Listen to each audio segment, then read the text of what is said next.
Hello, and welcome to the Fostering Success Michigan webinar series. My name is Maddie Day, and I am the Director of Outreach and Training with the Center for Fostering Success at Western Michigan University. Before we get started, I would like to say thank you to our funders, the Kresge Foundation, the Havermo Foundation, and Western Michigan University for their continued support of the Fostering Success Michigan statewide initiative. A few housekeeping things to note are that all attendees will be in listen-only mode. You may use the question or chat feature to ask questions, and if there are technical difficulties, you can contact Citrix at the number on your screen. Of course, the recording will be available following the webinar in our resource library on our website.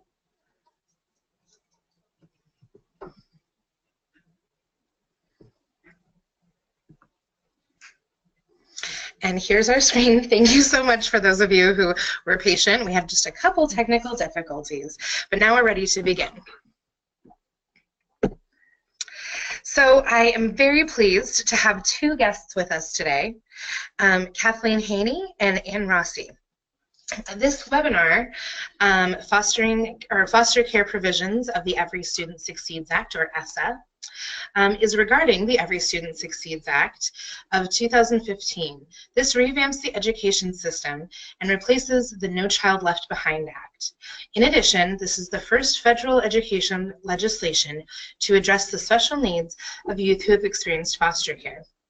This webinar will go over those provisions and will explain how Michigan has moved toward better serving our youth in foster care so that they are more ready for post-secondary opportunities, something that I think everybody listening is probably very interested in and very excited to learn more about.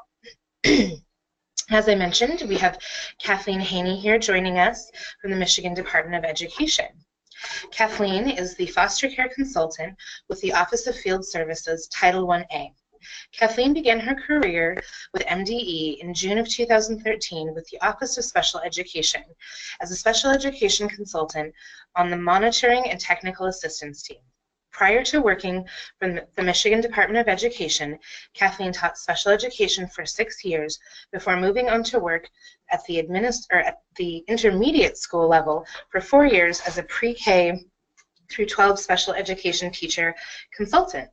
Kathleen spent the next 3 years as a district administrator responsible for all special education programming, MTSS implementation, data management, curricular alignment across programs, and ensuring at-risk programs met all federal and state requirements. Thank you so much for joining us, Kathleen. Thank you.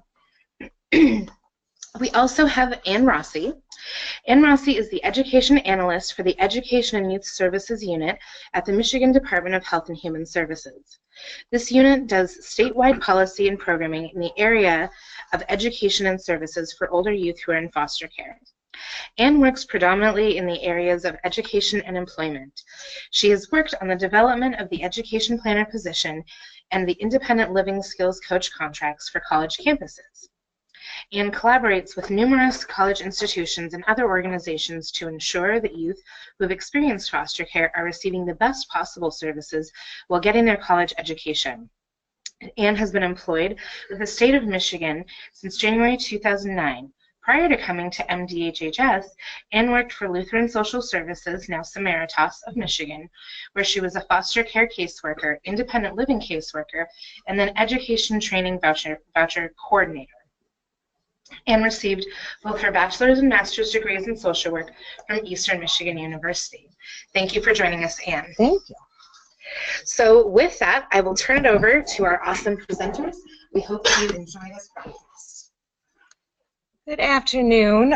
This is Ann Rossi, and here's just a look kind of at our agenda today and what we're going to be covering. First, I'll go over very briefly Fostering Connections to Success and Increasing Adoptions Act. We'll also talk about the revised school code, or here I say the Michigan State Law on Foster Care. And then we'll really dive into the Every Student Succeeds Act, or we'll call it ESSA, and we'll talk about all the state requirements, the local district requirements, and then our points of contact and liaison responsibilities.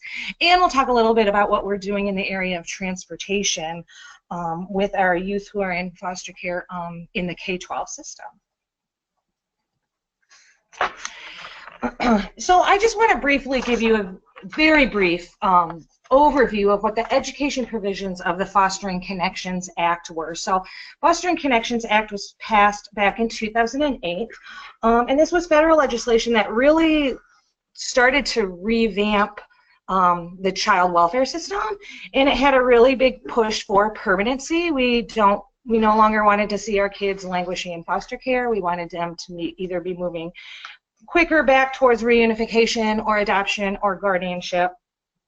But it also looked at the stability in all areas of our youth and foster care lives, including education. If you're familiar with our Young Adult Voluntary Foster Care Program, our YVAC program, that came from Fostering Connections being passed.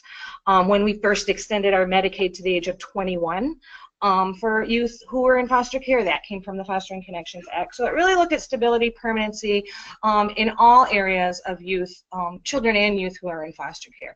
But there was some really very specific education provisions within Fostering Connections, and it was really the first child welfare federal law that looked this closely at the education lives of our youth in foster care.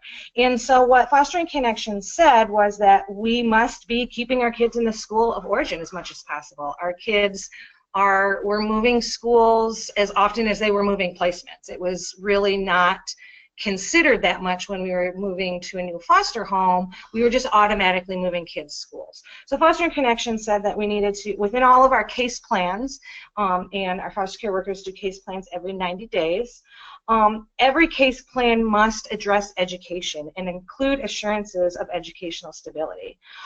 It included, Fostering Connections included that child welfare staff needs to consider school placement when looking at foster care placement. So anytime we're moving a child or moving a child to a new foster home, we need to be looking at what that means for school. And that we need to be working with school staff. No longer could we work in these silos. We needed to actually reach out across the table to talk to school staff and see how they could look at and help us look at best interests of school placement when we're moving our kids around within the foster care system. Unfortunately, though, sometimes our kids do have to move, and they have to move where it is not feasible to keep them in their school of origin. We may find relatives across the state or even out of state. We may have a sibling group that is too many siblings to find a foster home close enough to the home school, and they need to move several counties away. There are several different reasons where a kid will have to move schools. So Fostering Connections allowed for this to say, when this happens, we need to make sure as child welfare workers, as foster care workers, we need to make sure that we're getting them enrolled within the new school immediately. Federal law says immediately. Within Michigan, we had to obviously identify that as we wrote our policy. And so our foster care policy says that within 5 days of any placement or replacement, a child needs to be enrolled in attending school. And then we're responsible for assisting in any way that we can with getting any kind of education records transferred from the old school to the new school. When we see youth that move maybe several schools within one school year, what we often see is the newest school doesn't have the records because the full CA60 is 2 schools behind. So anything that maybe we have on records that can help our kids get enrolled appropriately in the right grade, in the right classes, that is a responsibility of the child welfare worker to assist with that in any way that we can. And I will pass it on to Kathleen to start talking about Every Student Succeeds Act. Thank you, Ann. As we know, the Every Student Succeeds Act of 2015, which we will continue to call ESSA, was passed in December of 2015 by President Obama. This new law updates the Elementary and Secondary Act, or the ESSA, of 1965. ESSA does replace No Child Left Behind, and it does also amend McKinney-Vento Homeless Assistance Act. And we'll talk more in detail about some of those changes shortly. ESSA of 2015 requires for the very first time that every single student, that is all students who walk in the door, be taught to high academic standards that will prepare them to succeed in any choice, career, college that they may have or any student has. It is the expectation. It is intended to reduce the burden of testing. It is also supposed to provide more children access to high-quality preschool. It also guarantees that steps are taken to help students and their school systems improve. Additionally, it upholds critical protections for disadvantaged and high-needs students, including students who experience foster care and homelessness. ESSA foster care provisions at the state level. ESSA requires that the state Title I plan include specific things within its title plan. It must describe the steps that the state education agency, or SEA, will take to ensure that collaboration with state child welfare agencies occur, and the following as well. The state must appoint or designate a point of contact for child welfare agencies and local education agencies. That would be me, Kathleen Haney. It states very clearly that this person or this position cannot be the same as the state coordinator for the McKinney-Vento homeless programs. However, at the LEA or the local level, it can be the same person. Within this position, my position, it is my job to collaborate with the state agency that is responsible for administering the state plan under the Fostering Connection Act and local education agencies. So Ann Rossi and I are in collaboration along with Fostering Success Michigan and other partners that we will bring to the table. At the local level, ESSA requires the following things. Within the local education agency's Title I plan or consolidated application, there are assurances that the local school district will collaborate with the child welfare agency to designate a point of contact within the EEM or Education Entity Master. This was supposed to have been done by September 6th of 2016. As of yesterday, there were still 150 school districts across the state of Michigan that did not have that point of contact named within the EEM. And while we are talking to a more higher education audience, if you have connections within the local districts and you know that there may not be someone named, I encourage you to encourage that school district to go ahead and get that taken care of before September 8th, which is next Friday. Districts are also required to develop and implement procedures for how transportation to maintain children in foster care or students who are experiencing foster care to maintain their school of origin when it's in their best interest. How this will be provided, arranged, and initially funded. They're also required to develop procedures to maintain foster youth in their school of origin during any potential dispute around transportation funding. This is a screenshot of the EEM, or the Education Entity Master, and how you would update that potential foster care liaison position to name that person so that that person can be contacted by either someone at the state education agency or someone with child welfare.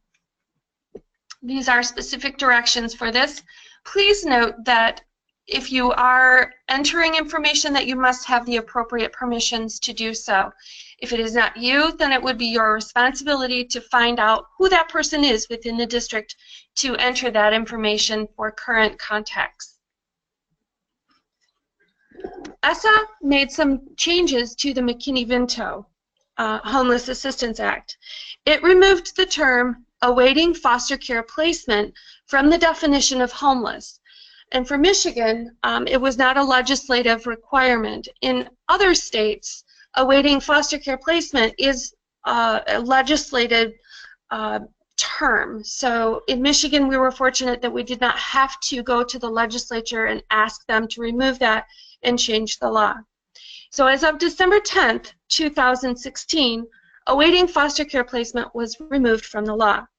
Foster youth will no longer be considered homeless under the McKinney-Vento at this time by being in foster care alone. There are other ways that a student who might also be experiencing foster care would still qualify for McKinney-Vento services.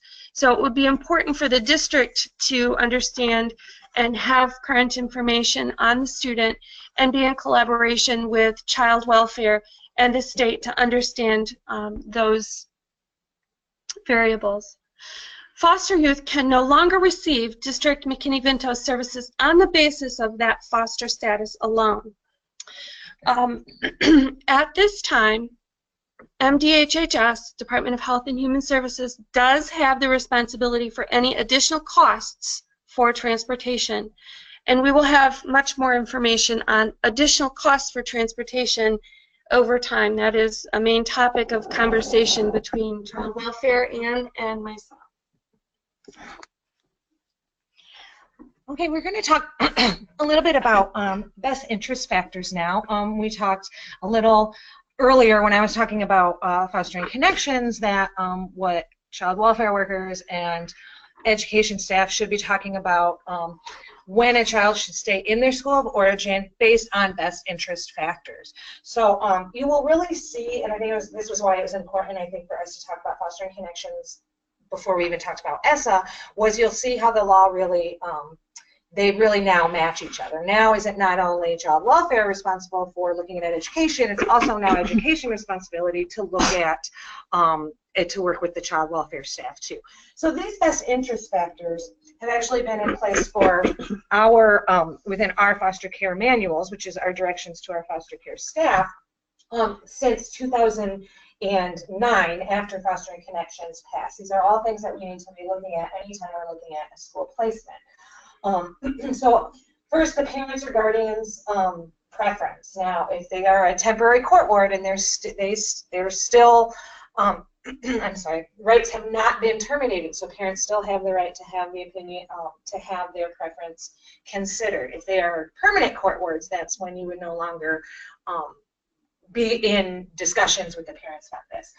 Guardians or foster parents, or whoever they are living with, should have a say. A child, the student, should have a say in where they think they should go. They know where maybe they're doing better, where they don't think they would do better. Education input from the school staff. Again, I mean, I don't think we can say that enough in just the collaboration between the foster care worker and school staff, and we'll talk more about that in a minute. And a lot of times I always tell our foster care workers that if you're getting a new child into foster care that you have no relationship with, you know very little about, this child has been at the same elementary school for the last 4 years, and there is staff in that building that know this student and that know enough to really be able to have a preference and an opinion on where they think they should go. Whereas you're a new foster parent coming in, not really having the history of what the student, how the student's doing. And then looking at all of these, and I would say really looking at all of them, and in different cases, some are going to outweigh other things, but you want to look at their social and emotional state, definitely academic achievements, strengths, and weaknesses. If you have a student that's been to many different schools and never has done well, but finally is passing classes or finally getting the credits that they're attempting, there's a lot to be said about that.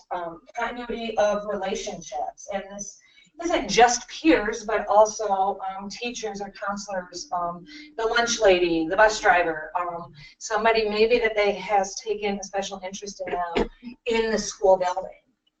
Extracurricular activity participation. I mean, we know that a lot of our high school students, not just in foster care, but any high school student, is only coming to school so that they can participate in something or be a part of a team or a club or whatever their interest is at the time. distance and travel time to and from the school. So we will talk about transportation costs, but this is not talking about costs. When we're looking at best interest factors and you're looking at travel time and the distance, you cannot take cost into consideration when looking at that. So a foster care worker, even though now DHHS pays for this transportation, we cannot say the only reason we're moving a child's school is because it costs too much. So that bullet there is distance travel time. You can say it's too far for a small child to be in a bus for this long. But you can't say we're doing it just because it costs too much to get that child there. Supportive relationships and or services. So this may be, they have special ed services. They're getting great services where they're at, but also supportive relationships that they have within the building. And then length of anticipated stay and placement and or the permanency plan. So if we are looking at being very close to an adoption date, maybe that would be a thought of changing the school over the summertime to be in their community school because this is going to be their permanent, family. On the other side of that, if it's only meant to be, if it's expected that biological mom is going to be able to get kids returned to her in a fairly quickly amount of time, then we would want to keep them in that same school because they're coming back to that. We don't want to move them twice. So these are things you just want to consider. Those are, again, all in our foster care policy and requirement of our foster care workers to look at. These are just a couple other things that aren't, I guess, necessarily written in our policy, but things I think that should be considered too. How would changing schools affect the ability to earn that full academic credit, especially when you're looking at maybe a high school senior that's halfway through the year? Is this going to actually affect his graduation date or being able to walk with his class? Or if it's even a younger student, are they going to have to repeat several classes in order to catch up? Are they going to now be a year behind because they had to move through probably no fault of their own to a new school? How many schools has this child attended over the past few years? Again, going back to that idea, we have a lot, if we have a student that's been to 4 different high schools, you know, doing whatever we can to make it so that they don't have to move one more time. What schools do the siblings attend? Our policy is definitely to keep siblings in the same foster home as often as possible, but there are times when our siblings have to be split over multiple foster homes. But if they're in the same school, maybe they can see each other every day at lunch or recess and kind of foster that relationship, that sibling relationship in a natural way, other than their sibling visits that are at the DHHS office once a week. This would be more of a natural way for siblings to kind of see each other like they would anyways at school. And anytime we can wait until the end of the semester or the end of the school year when you're thinking about credits or, you know, progressing to the next grade level, if you can wait until the semester so that they get all their credits and then it's a more of a natural change rather than in the middle of, you know, the middle of the semester, middle of the week or whatever, make it as easy of a transition as possible. So we always want to look at all these best interest factors, and this next slide is just a sample checklist that we've given out for the several years to our child welfare staff as just a tool that they can use as they have this conversation. It's not something that absolutely our workers need to fill out, and when there's a consensus right away, I don't think a lot of these things even need to be discussed because I think in most cases we are automatically thinking the school of origin is the best option in the majority of cases, but sometimes there's going to be disagreements between child welfare and education, and so this is just kind of a handy-dandy little reference tool to start that conversation and actually go through and weigh each thing out and see where you end up. So we do sometimes have those disagreements. So the school wants child to stay in one school, child welfare worker wants them to go to another school. And so one thing in Michigan, within our Michigan Revised School Code, was in the end, DHHS has the ability to make kind of that final decision of school of origin or school of residence. This is not to say we want our caseworkers going in and saying, this is the law, this is what I want. We want them to go back through these other slides and look at these best interest factors, have a conversation. Maybe they'll realize their opinion wasn't the right one. We don't want this revised school code in this slide here, what says on this slide, to make it so that our workers are just automatically thinking they can just go in and lay down the law. That's not what's meant by this, but we do just say that when it comes down to it, the child welfare worker does have the right to decide which of those schools the child should go to. The education records transfer, I just wanted to put this out there because it's a newer requirement within the last few years. It's a Michigan requirement. It's within our legislature, and it's something that DHHS then reports on every 6 months, is records transfers to the new home placement. So every time a child or youth moves home placements, the caseworker must provide that new placement with any available education records they have at the time.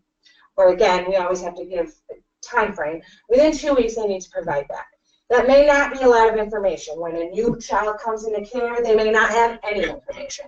But if it's a child that's been in care a while, they may have the last IEP, they may have grade reports. Whatever we have that we can provide copies to the new placement so that new foster home or new relative can have that information. This does also include any initial placement, replacement to a new foster home, or reunification. So when we have children being reunified with their biological parents, again, everything we have in file should go to that biological parent regarding that education piece. Okay. All right. So as Kathleen mentioned when she was talking about ESSA, the requirement is that local education agencies identify a point of contact or a liaison within that district to be a foster care liaison if the local child welfare agency identifies somebody on our side to be an education liaison. So this is what we last summer, because DHHS definitely wanted that to happen. We wanted districts to have somebody on staff to have this knowledge, so we wanted to make sure that we identified somebody in all of our county offices. And so last summer we did that. We were in touch with all of our county offices, and all of our directors were able to identify somebody in every county to be what we're calling DHHS point of contact or education POCs to cover this responsibility. I have a few slides here that just talk about kind of what that responsibility means. So they first came in, we provided a training, and it was a webinar very much like this one. They participated in an initial training on, hey, this is the law, these are the requirements, this is what ESSA is changing. And then they were really meant to take that information back to their county offices and their private agency offices to say, this is the new ESSA requirements, and this is what our policy is now going to say because of ESSA. But they're serving as a main go-to person for what we'll later talk about is the district foster care liaison. One thing I'll point out is that the POCs are not meant to be like our education planners. So a lot of you may know that we have 15 education planners across the state. Those education planners are working full-time. Their full-time job is working with older youth on education issues. The POCs, if it's in a county that doesn't have an education planner and has a POC, this is not meant to be their full-time job. All of what actually needs to be done regarding transportation is ultimately the foster care worker's responsibility. This person is a go-to person for the liaison to possibly filter out to whoever the foster care worker is to do what actually needs to be done. But they are getting the information, and they're taking what we're teaching them, what Kathleen and I may teach them, and taking it back to their staff so they do know what they need to do. So they're collaborating, but they may be involved in certain cases, and they may help with best interest determinations. They may help with, on a case, to go through that list of what the best interest is. They're helping with doing immediate enrollment and transportation arrangements. So they know the rule on that students need to be enrolled within 5 days. They know that transportation needs to be paid for by DHHS. They're helping with that paperwork to get that transportation done. And then they're providing the technical assistance to support foster care workers as they do these things in these bullet points, because again, the caseworker is ultimately responsible for actually doing this work. They're coordinating, regarding any data sharing for children in foster care, making sure that they're following any kind of confidentiality rules. They're notifying the district when a child has been placed in foster care or has changed foster care placements. That's again a part of our foster care policy, is that a foster care worker must notify the school whenever a child enters care or changes placement. And then they're making sure with early education, making sure youth are receiving any Head Start or early Head Start services as needed.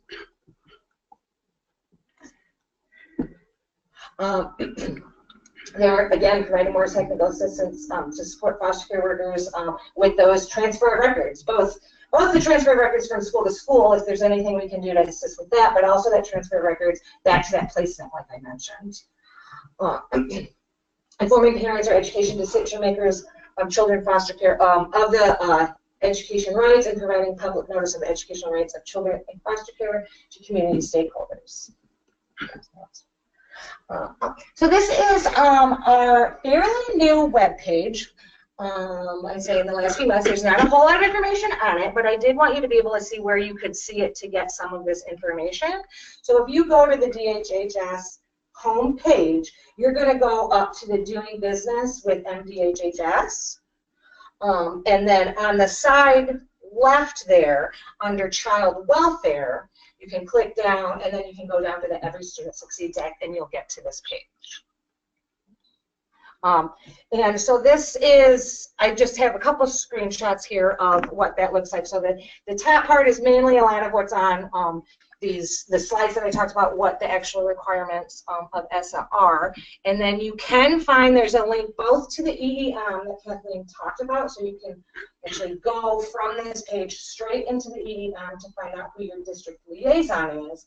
And then I also have a link to the DHHS education point of contact, because there's fewer of ours. Ours is just an Excel sheet that we keep updated on there. So you can go there to find out who within every county is your education point of contact. There at the bottom, there's not a whole lot on the page yet. As we move forward and have kind of see how we end up doing things formally in the future across the state, I think I'll add more Michigan-specific things on the bottom. Right now, on the bottom of most of that is more of the federal guidelines, federal webinars that were provided back a year and a half ago. But eventually we'll have more of our Michigan-specific stuff. Okay, so this is Kathleen, and I want to make sure to speak loudly. I know I have a softer voice when I'm presenting, especially through a webinar medium platform. So I appreciate your patience, and if there are questions around any information that I provided earlier, please be sure to include those in the chat box at the end, and I'll be happy to repeat or go over any questions or omitted information. What I would like to talk about now is the district foster care liaison responsibilities. This is a new job for someone in the district, and unfortunately it does not come with added funds. It comes alongside the already identified Title I-A money. So it is not like the McKinney-Vento homeless where there are grant funds attached to that. However, each district does have the responsibility of identifying this person in the EEM and to fulfill the duties that are outlined in the ESSA. This person must ensure that children who are experiencing foster care are immediately enrolled and regularly attending school. And that immediate enrollment, as Ann mentioned, is within 5 days of a placement within a new foster care setting. Additionally, districts must enroll students immediately. It is not hinging upon any necessary paperwork. There are no challenges to getting that student in the door other than adults potentially standing in the way. District foster care liaisons are also probably going to be providing professional development and training to other school members, Title I folks, and those people are going to need to address all of the needs of the children who are experiencing foster care. Additionally, we need to make sure that there's documentation around the best interest determination that was decided upon collaboratively between the child welfare caseworker and the district and other court, whoever else is involved at that time. Every situation is going to be unique and individual, and that's important for district foster care liaisons to understand, is that a procedure is a written set of guidelines that the federal government is requiring. However, you're going to have to be flexible, and you're going to have to understand that every child that walks in the door is going to have unique and individual needs. Again, facilitate the transfer of records should a student move in or move out. It may fall to you to transfer those records to the new placement or to the new caseworker, or whatever the situation is. It's that person's job to make sure that those records are immediately released to the appropriate personnel.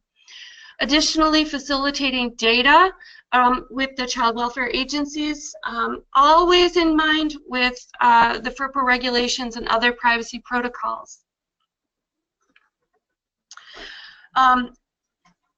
It is important to understand that the district foster care person is going to be coordinating alongside the county MDHHS point of contact on the implementation of the Title I provisions around those best interest determinations, implementation of Title I provisions of ESSA, developing the LEA and regional transportation procedures, and addressing how those initial transportation and cost agreements across and between LEAs and the Child Welfare Agency.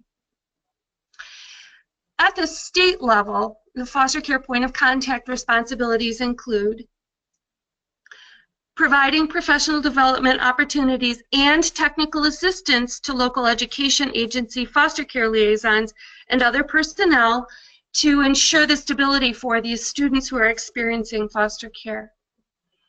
Also, coordinate with the corresponding state and tribal welfare child welfare agency point of contacts to issue joint state guidance, which is going to be tricky. Let me just say, when you're developing joint guidance across state and tribal agencies, it could take some time. So I'll just thank you in advance for your patience, and we know that there are processes in place within these agencies now, and we hope to build upon them. Ann, would you second that? Yes. Okay, Ann seconds that. It is the state's responsibility to establish guidelines for transportation procedures, including how transportation will be addressed across district, county, and state lines, and what should be included within the local transportation procedures. Also, the state should help to establish uniform criteria around best interest determination factors.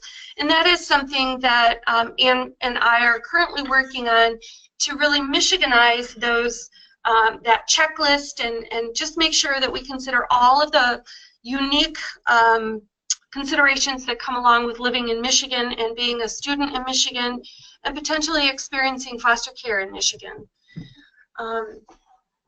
So one thing that I did not mention in my introduction of the ESSA is that the state now has specific data responsibilities in reporting specific data around students experiencing foster care in graduation, in achievement, academic achievement, in dropout, in attendance. And so this is a new category for the state to collect information, and quite honestly, we're excited about looking at this data, understanding what the data is telling us, and looking forward to the opportunity to align what's happening in K-12 with students experiencing foster care with Fostering Success Michigan, universities, and other partnerships, so that we can really align our programs and understand where the needs are as we look to develop policy. So the State of Michigan will, of course, adhere to that, and we have already set in motion all of the mechanisms that are needed to collect that information and put it into reports that are understandable and usable. And it is my understanding that this information will be available on the My School Data information portal. And as far as I know right now, it will not be part of the transparency dashboard, but it could potentially be in the future. That is a State Board of Education decision, and at this time it is not part of that platform, but it could be in the future. So one of the responsibilities that the state has to ensure that these regulations are being followed and implemented is to monitor local education agencies to ensure that they're complying with the Title I requirements. And so there is a plan in place to do that with the Title I on-site reviews that will occur this year, and more in the future.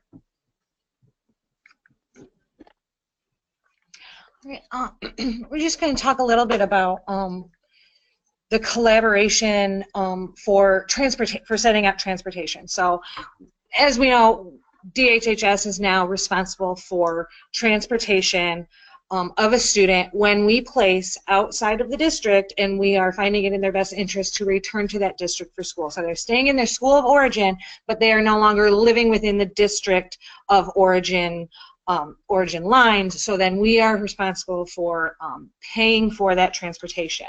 But the collaboration is still the requirement on both sides, that setting up that transportation plan on both kind of a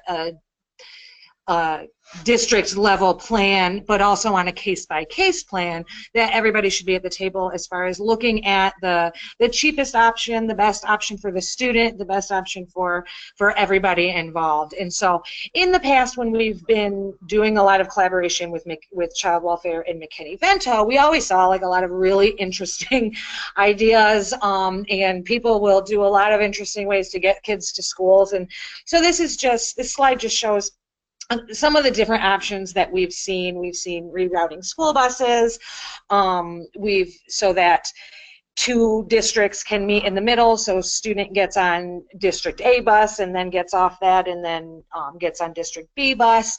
We've seen District A doing a morning run and another doing the afternoon run. Transporting student to the old bus stop, we could pay possibly a foster parent who maybe doesn't have the time to get them all the way to the school of origin in the morning, but passes the bus stop. We could pay that foster parent gas money to get to that bus stop, so then that student can just get on their local school bus. Using school vans, public transportation, I mean, as often as possible. I think one of the cheapest way to do it is public transportation passes, monthly. In Wayne County, they may do a monthly bus pass if it's a student that's old enough to be on the public transportation. We don't love doing cabs just because they're the most expensive, and we have to make sure that they're vetted, but we do a lot of cabs throughout the state. Gas cards to foster parent relatives. We've seen staff from a school that is going there and lives near the foster parent and says, well, I'll just pick them up and take them. So there's, or a coach or somebody that's already going to the school that can take a kid. So we've seen a lot of really interesting things. I think sometimes it's sitting at the table and just being creative about what to do to make it the cheapest option, but still that makes sense and that will get the student there every day on time so that they're attending school every day.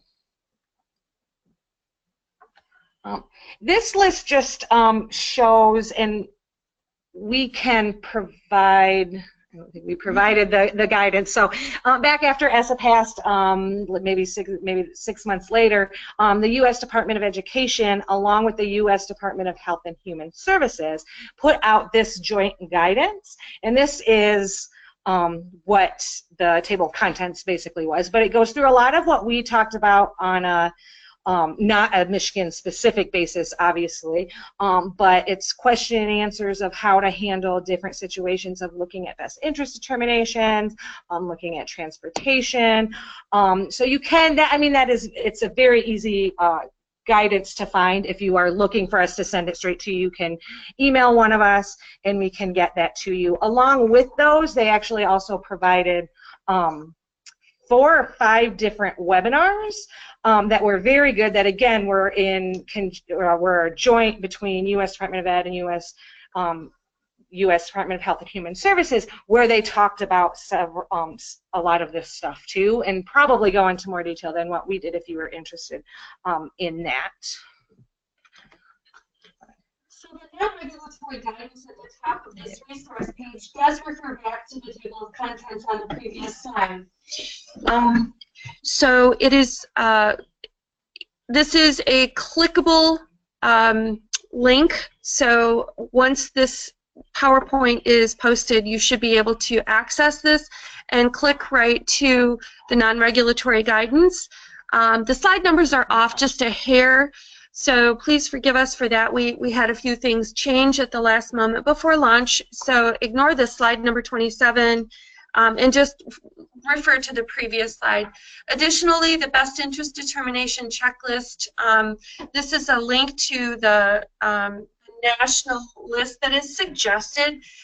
Other really good resources would be the 2 Dear Colleague letters that are listed right here, and they spell out pretty clearly what the state responsibilities are, what the child welfare responsibilities are, and what the local education agency responsibilities are, along with timelines.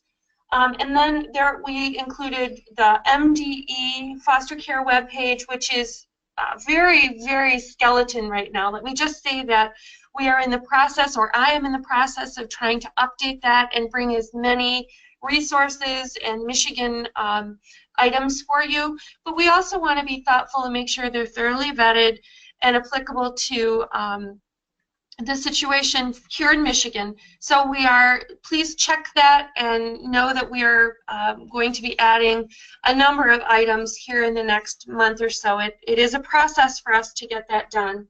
And then the bottom link is to the webpage that Ann shared, the 2 screenshots a few slides back. Wonderful. Thank you so much, Kathleen and Ann, for this just really insightful presentation. There's a lot of information, and I think that folks who are listening are probably kind of digesting some of that. And I also really appreciate your transparency in just saying that this is a process. This is a very big shift for both departments. It's a great shift, but there's going to be a lot of learning, and I would imagine that we will have a lot of learning that comes from many of you out there who are working directly with young people, and so we look forward to having sort of a continued conversation. I know from Fostering Success Michigan, Kathleen, we will definitely be inviting you back for many things now that you are one of our network participants. You won't get rid of us. Okay, good. So we do have some questions here, and just as I go in here, I do want to remind folks that if you have questions, we'll do our best to answer these questions. Again, there's a lot of we are working on it kind of things that we're trying to work through here. But we also encourage you to stay in touch, to talk with Anne and Kathleen, reach out when situations come up, just understanding that, again, there's going to be some nuance here that maybe we haven't seen before. So our first question comes, and this is from Anissa. Anissa asks, thinking in terms of transition to college, would it be possible to create a secure clearinghouse type of system that would allow homeless, unaccompanied, and or youth in foster care to create a profile and allow their school counselors / caseworkers, etc., to submit and upload verification documents, etc., to a single portal and then submit those documents easily to all of the colleges to which they are applying? The verification can be cumbersome itself for students who are applying to several schools. That paper pile becomes even more daunting and frustrating for students who are potentially and already stressed, struggling. It would also be amazing if we could include more college planning and opportunity information to kids and families throughout MDHHS. And Anissa says, I've talked with our local offices to see if we can collaborate on drafting some of these informational pieces. So one, Anissa, awesome question.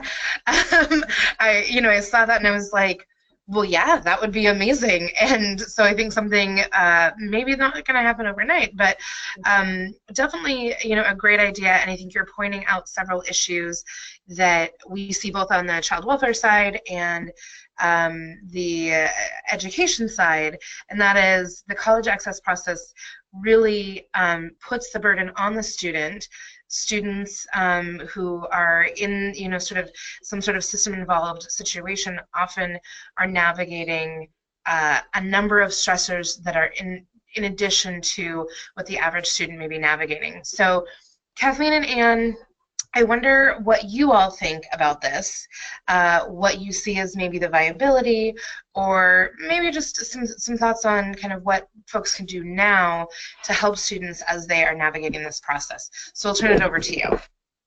Anne, do you want to go first, or do you want me to? This is Kathleen, and I think your question is amazing, as Maddie mentioned. What I can say from the Department of Ed side is that it is in its infancy for us to be collecting and putting together a data set simply around students experiencing foster care right now who are in the K-12 system. I will say, however, that we do have at the department in another office, Wayne State University puts together information around post-secondary information for other sets of students.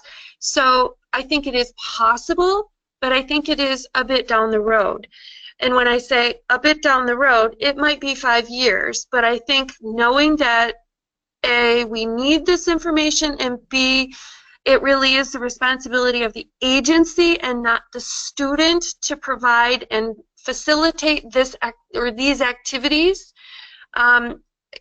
Those are excellent points, and I think just being here today and hearing your question helps me understand the questions I need to ask back in the office. Anne, do you want to follow up? Yeah, well, and I'll talk about the portal piece and getting verification, because I do think it can be very difficult when students don't know how to, they're doing their FAFSA and they don't know even how to start the process of getting verification so that they can then move on to be independent and then get their UTB and get everything depends on proving that you are in foster care, which we have, a verification 945 form for, but I think if they don't know to look for it, they still don't get it. One thing I wonder, I know there's the new portal for the tuition incentive program, and eventually they'll have other programs within that portal, and I'm not sure if people on would be familiar with it. I'm not overly familiar with it, but it's fairly new. It's a way that they are determining and monitoring what students are TIP eligible, and then eventually the Fostering Futures application is going to be in there too, and I'm wondering if there's some way, if all students have to get into this portal, if there's ever going to be a way that we could provide a verification within there. Again, down the road, I don't know if that's even possible, but that's when you said portal and the verification piece. I just wondered if once then you had a portal account, it was checked that yes, I was verified, and then anything, any school that you then apply to for or get your financial aid information is going to, that financial aid office would automatically know without needing that 945 form. Okay. That was my thought on the question. It's a very large question. Maddie, did you want to take the second part of the question about the college planning? Yeah. So I'm like, there's a lot here. Going back to the question, one of the things that I think is that we've talked about is really building in more electronic solutions and more access to things like apps and different services that we know that our students are already using. And so these are things that, so we've had these conversations with child welfare workers, with policymakers and influencers. This was something that very, very strongly came out of the 2016 Michigan Young Leader Advocacy Summit. And so I think that it's a piece that we are going to continue to be looking at as to what resources we can build on an electronic platform that would support some of these things like college planning. And I would even say transition planning sort of at large. Yes. Yep, and so Ann and I are kind of like nodding, looking at each other, confirming that these are sort of the conversations in the works. We would love to hear, you know, ideas. I think that as we start to look more concretely at that, of course, there's other pieces that come along with it, privacy pieces that we want to, you know, attend to. There are some things, and if you are familiar with Fostering Success Michigan and the resources that we have put out, we did do a webinar in June, I want to say, with an app called Career, C''REER. And this is an app that is just being launched. It's really looking at it's really looking at utilizing sort of an online assessment form, and then guiding students to schools that match their interests, their aptitude, and then helping them with some of those early steps in college access. We are looking at hoping to build out some foster care specific pieces with that. So being able to highlight where there are campus support programs, designated campus champions, etc. But this is sort of, I think, the wave of the future, and where we're really looking at going in trying to have this information available through apps for students. Yeah. Hopefully. Yeah. To mention, and when you said transition planning, just because I don't know that like our higher ed partners would necessarily know, but after the age of 14, all of our youth and care are required to have twice a year what they call semi-annual transition meetings, family team meetings or whatever, where they're able to bring together people that they want, whether it's a foster parent, a friend, whatever, their MYY coordinator, and so those meetings should be happening twice a year, and a part of that, you know, to go through all these different things that you talk about in the meeting, and one of those is education, higher education options, making sure they have verification, stuff like that, and then they need then there's a 90-day discharge meeting that's expected to happen within 90 days of case closure, whether they're closing at 18, 20, 21, they're required to have that. So that's one place also, I mean, kind of not going, you know, I know we're talking more electronic and apps and stuff, but even if we ended up statewide using an app, that would be a place that they could get introduced to that, like, oh, and download this app, because those are contacts that are required to be made, you know, and the conversation about education is a requirement of all of those meetings that are happening twice a year. So just wanted for higher ed people that maybe didn't know about those meetings. Awesome. Thank you so much, Anne. One follow-up to this, Anissa, thank you for your kind of follow-up on this question. So Anissa says MISSG would be super cool. So I think is that the tip portal that was? Yes. Yep. So 2 thumbs up from Anissa on that idea. So, you know, with support like that, and you know, I think us hearing from the partners that are doing the work with students, you know, it's going to take those collaborative solutions to really kind of figure out what we can do and what's scalable, where those things are housed, and who all needs to be brought to the table. So thank you so much for bringing up that question. Just a couple more questions, and I will also say if anybody out there wants to ask another question, we still do have some time. So for Ann and Kathleen, one of the questions is, do kids in young adult voluntary foster care fall under these policies? Yes. So a kid in YVAC is still considered in the eyes of DHHS an open foster care case. There gets to be some confusions because the court case has closed, so they're no longer under court supervision, but they're still under DHHS supervision, so they would fall under all of these policies if they're still you know, in the K-12 system. Great. Thank you so much, Ann. I have one question. I think this is going to be more Kathleen focused. The question is, what should I do if I look for a school district liaison in EEM and can't find one? My suggestion would be that you contact the superintendent of that district. If there is not someone named, then the superintendent really is the person at the top of the list. Their contact information is in the EEM. Or if it's a PSA, it would be a school director. Or if it's an ISD, then it would be the superintendent of the ISD. Awesome. Thank you, Kathleen. So the last question that we have here, unless somebody wants to be brave and send us a question, which we would always love, the question is, if I'm a college coach and trying to get information about my program to a high school, who is my best contact? And so this would be, you know, maybe a campus coach from a support program for students with experience in foster care, or possibly even somebody on a college that works in admissions and outreach for the college. So I'll turn this over to both of you, and you can fill this in. Well, this is Kathleen, and my first thought is that I need to add some information to some of the district responsibilities and talk about the things that ESSA doesn't line up for us in regards to what responsibilities local districts have. Thank you for your question. We actually have had some conversation, we being Ann and I, around who is the person that is going to help students at the secondary, you know, who are getting ready to transition. We have that is an unanswered question. I guess my initial response would be start with the district liaison. That person may put you in touch with a counselor at the high school who has more specialty in transitioning students to the post-secondary arena. But if you're unsure, always start with the district liaison and ask that person to help you network within their local system to identify and contact the person if it's not them. I hope that's helpful. Ann, do you have anything you want to add? No, I think I would defer to you. Okay. All right.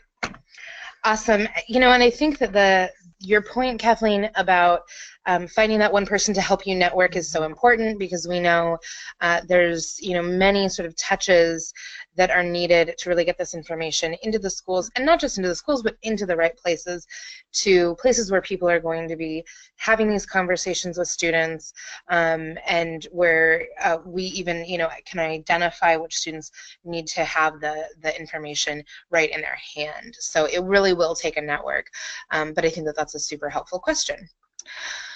We have another question from Beth. Beth asks, any suggestions for working with the state point of contact person? I know who is listed, but they will not answer phone calls.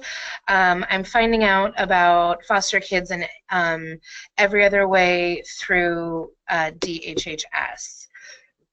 Which state agency are you trying to contact? I guess that's my first question, Beth. Because it's us. Yeah. If you're looking, so it's Kathleen if you're looking for the MDE, and myself, Ann Rossi, if you're looking for the DHHS. So I have no phone calls waiting to be answered. So if you've tried to reach someone at the state level, I do apologize, and I would encourage you to. Thank you, Beth, for clarifying your question. It's now the county point of contact. In our slide presentation, on the second screenshot that Ann shared, the county point of contact is listed. So if you want to scroll back a few slides, you should be able to see within the MDHHS website who the county point of contact person is. And if you're not able to get that person, then let me know. Maybe there have been changes over the summer that maybe weren't directly told to me yet, but I would say if it's somebody that's not calling back on the DHHS side that's on that list, let me know and I can help facilitate on making sure we have the right person still listed. Awesome. Thank you, Beth, for being so quick and sending the response right in. That's always super helpful. And just a reminder to everybody, we will be posting this webinar along with contact information for Ann and Kathleen, as well as some particular things that were shared throughout the webinar, so that folks can have those links and have that contact information. So definitely know that this isn't, the only time that we will make this available. And I think that, again, as we are going through this, we really understand that there's going to be a lot of questions, and so if you're not getting an answer or having a hard time finding the right person, don't ever hesitate to reach out to Ann or Kathleen. They are really wanting to do that due diligence and make sure that the folks who are out there identified to serve students are put in contact with the other resource providers. So at this point, it doesn't look like there are any other questions, and I just want to say thank you to everybody who asked a question. It's always really helpful when we can hear from you and kind of learn more about the specific issues or maybe topics that you are curious to learn more about.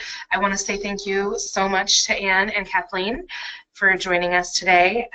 They did a lot of work in a short amount of time getting this together, because this is some complex stuff that we have. And so with that, I just want to thank everybody for joining us, remind you to be sure to follow up with Fostering Success Michigan on our webinar for more information and on our website. And with that, we will say thank you and have a great afternoon, everybody. Take care.